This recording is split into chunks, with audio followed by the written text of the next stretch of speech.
Assalamualaikum warahmatullahi wabarakatuh.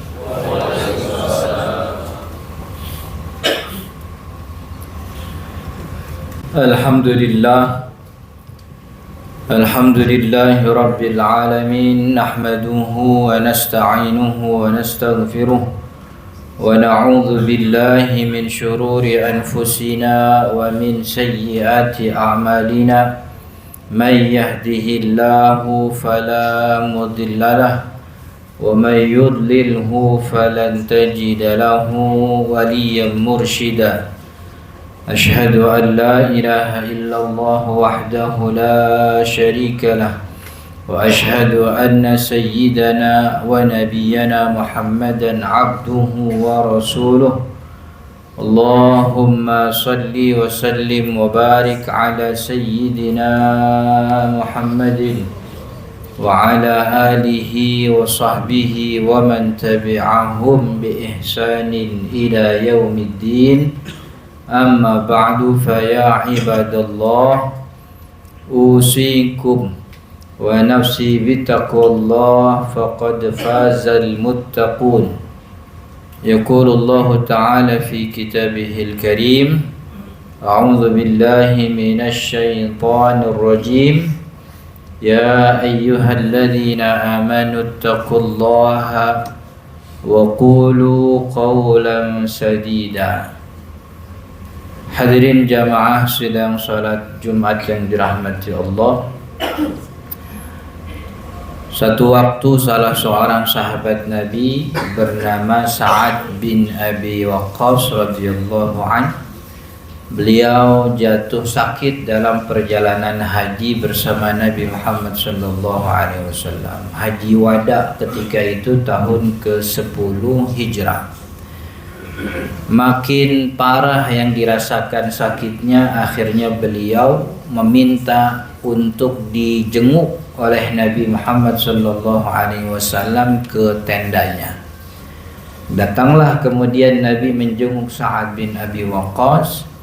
Lalu kemudian Sa'ad mengatakan bahwa yang dia rasa sakit ini makin parah. Lalu beliau mengungkapkan, walaisa li warithun illa ibnatun li, dan saya ya Rasul tidak punya ahli waris kecuali anak perempuan saya satu orang. Dan saat menunjukkan bahwa anak saya tidak ada masalah dengan harta yang saya tinggalkan, beliau sudah merasa cukup.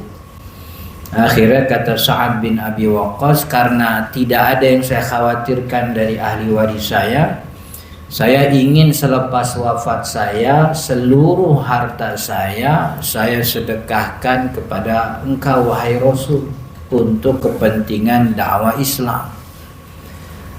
Lalu Nabi SAW menolak sedekah tersebut. Sedekah setelah kematian atau wasiat yang dalam bahasa kitab fikih, pemberian yang dilakukan setelah kematian namanya wasiat. Nabi menolak wasiat dengan seluruh harta.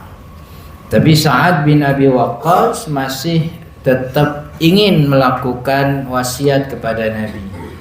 Fa thulutsani ya Rasulullah, kalau begitu 2/3 saja ya Rasul. Nabi masih menolak itu. Nabi melarang seluruh harta diwasiatkan. Nabi pun tetap melarang 2/3 harta untuk jadi wasiat. Lalu Sa'ad masih tetap bersikukuh untuk berwasiat. Beliau mengatakan, fanisfu ya Rasul, kalau begitu setengahnya, 1/2 harta saya wasiatkan untuk Rasul. Nabi Shallallahu Alaihi Wasallam masih menolak wasiat tersebut. Sampai akhirnya kata Sa'ad, fathuluthu ya Rasulullah, kalau begitu 1/3 saja ya Rasul.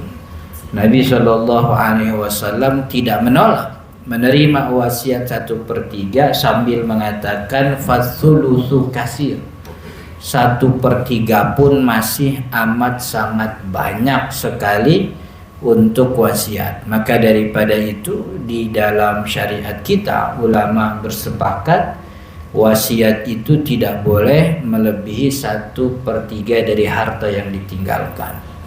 Kemudian setelah menerima wasiatnya Sa'ad, beliau sallallahu alaihi wasallam memberikan pesan. Dan ini juga pesan untuk kita semua. Kata Nabi sallallahu alaihi wasallam, "Innaka lan tunfik ahlaka tabtagi wajhallahi illa ujirta biha." Wahai Sa'ad, sesungguhnya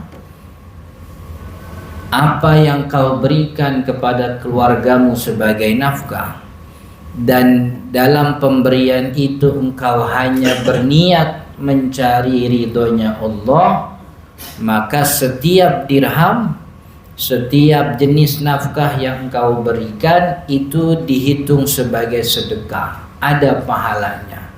Hatta ma malata fi zaujatik, sampai pun suapan kecil yang kau berikan kepada istrimu itu bernilai sedekah, asal niatnya mencari ridho Allah Subhanahu wa taala.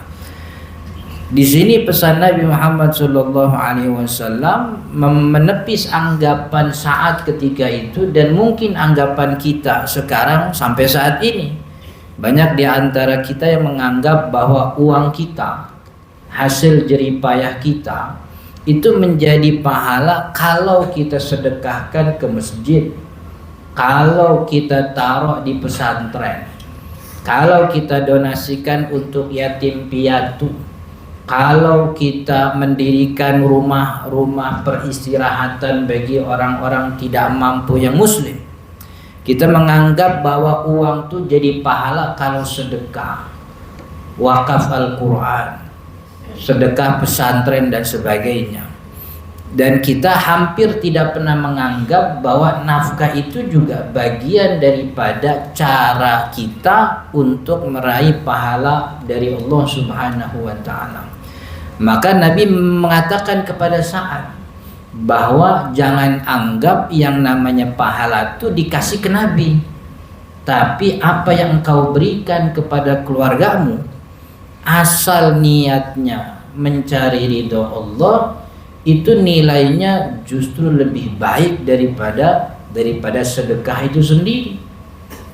Maka hadirin yang dirahmati Allah, sejatinya di dalam syariat Islam tidak ada lagi klasifikasi pekerjaan akhirat atau juga pekerjaan duniawi.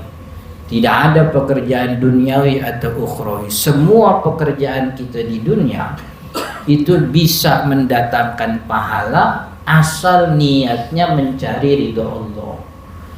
Artinya syariat kita tuh tidak pernah melihat seberapa besar uang yang kita keluarkan, kemana itu kita alokasikan, tapi yang dilihat oleh syariat apa motifnya, apa niatnya.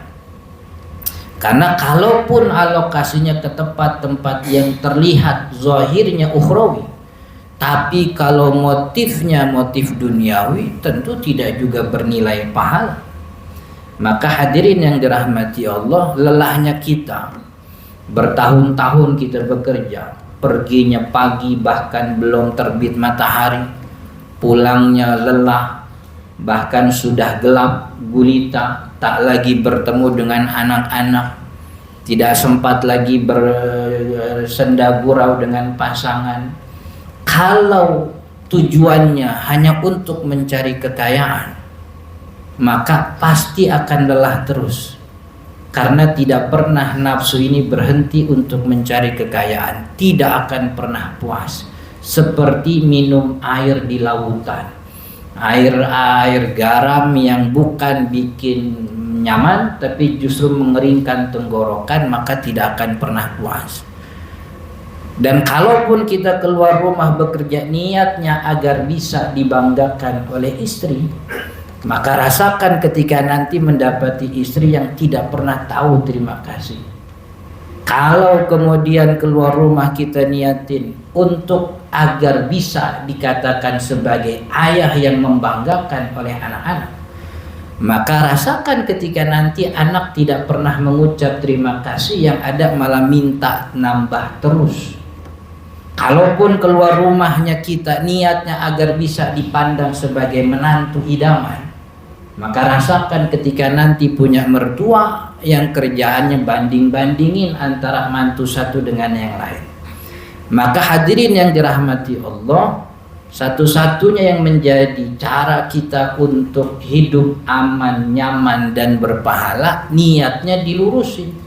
Bahwa mencari nafkah kita bukan buat kaya, tapi untuk menunaikan kewajiban. Sebagai seorang suami wajib menafkahi istri. Ini perintah Allah. Maka kalau niatnya untuk memenuhi perintah Allah, menjalankan kewajiban, maka tanggung jawabnya bukan kepada istri, bukan kepada anak, bukan kepada mertua. Tanggung jawabnya kepada Allah. Karena tanggung jawabnya kepada Allah, yang diikutin dalam pencarian nafkahnya pun aturannya Allah. Setiap ingin melakukan sesuatu yang jadi pertimbangan Allah ridho apa enggak. Bukan jadi pertimbangan yang penting istri senang, yang penting anak suka, yang penting mertua suka. Bukan itu yang jadi pertimbangan, tapi yang jadi pertimbangan Allah ridho atau tidak. Maka ketika motifnya hanya untuk menunaikan kewajiban, mencari ridho Allah, tidak pernah peduli dengan istri yang tidak berterima kasih, karena memang kewajiban suami menafkahi. Tidak juga pernah peduli dengan pujian anak, dipuji atau tidak dipuji, diposting atau tidak diposting oleh anak sebagai ayah yang membanggakan. Karena memang tujuan seorang ayah menjaga anak dari makan-makan yang haram. Maka dia punya kewajiban untuk memenuhi kebutuhan tersebut. Akhirnya kalau yang dituju hanya Allah Subhanahu wa ta'ala, tidak akan pernah peduli kita apa kata manusia, yang itu malah justru melelahkan. Maka hadirin yang dirahmati Allah, bukan cuma soal mencari nafkah, dalam pekerjaan yang lain pun begitu. Tidak ada lagi klasifikasi pekerjaan duniawi atau ukhrawi. Semua bergantung kepada motif yang ada dalam diri, bergantung kepada niat ketika melakukan. Ingin mencari ridho Allah, menunaikan kewajiban ibadah, atau ingin menyenangkan beberapa pihak. Maka pastikan siap-siap kecewa ketika niatnya untuk menyenangkan manusia. Karena tidak pernah sepenuhnya manusia akan menyenangi kita. Allah lah satu-satunya pihak yang mesti kita tuju, dan dengan Allah lah hati kita menjadi tenang, lelah kita pun berpahala, uang yang kita nafkahkan kepada keluarga dihitung sebagai sedekah. Barakallahu li wa lakum fil Qur'anil azim, wa nafa'ani wa iyyakum bima fihi minal ayati wa dzikril hakim. Aqulu qawli hadza wa astaghfirullahal azim li wa lakum ولسائر المسلمين والمسلمات فاستغفروه إنه هو الغفور الرحيم.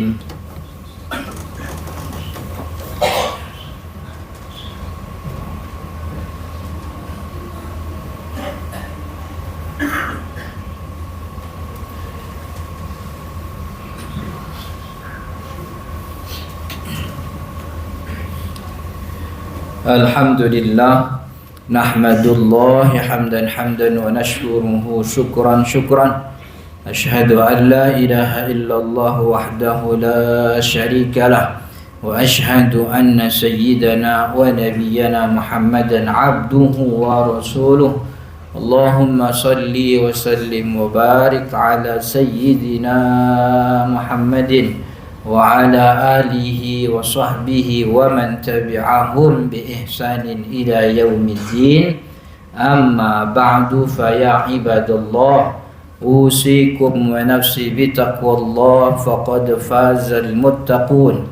Fa'lamu ayyuhal ibad anna Allah amarakum bi syai'in bada'a fihi bi nafsihi wa sanna bi malaikatihi al-musabbihati bi qudsi haitsu qala ta'ala Inna Allah wa malaikatahu yusalluna ala nabi يا أيها الذين آمنوا صلوا عليه وسلموا تسليما اللهم صل وسلم وبارك على سيدنا محمد وعلى آل سيدنا محمد كما صليت وباركت على سيدنا إبراهيم وعلى آل إبراهيم في العالمين إنك حميد مجيد وارض عنا وعن الخلفاء الراشدين أبي بكر وعمر وعثمان وعلي وعن بقية الصحابة والتابعين وارض عنا وعنهم برحمتك يا أرحم الراحمين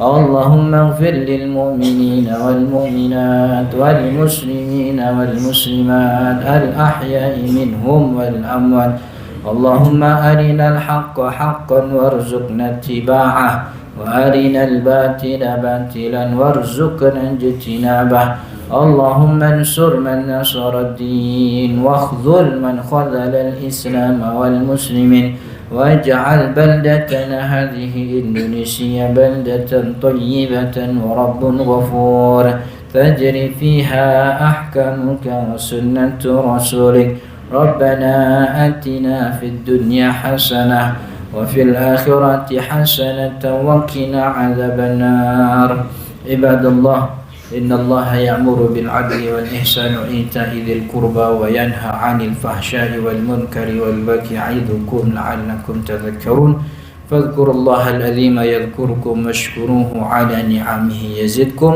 واسألوه من فضله يعطيكم ولذكر الله أكبر.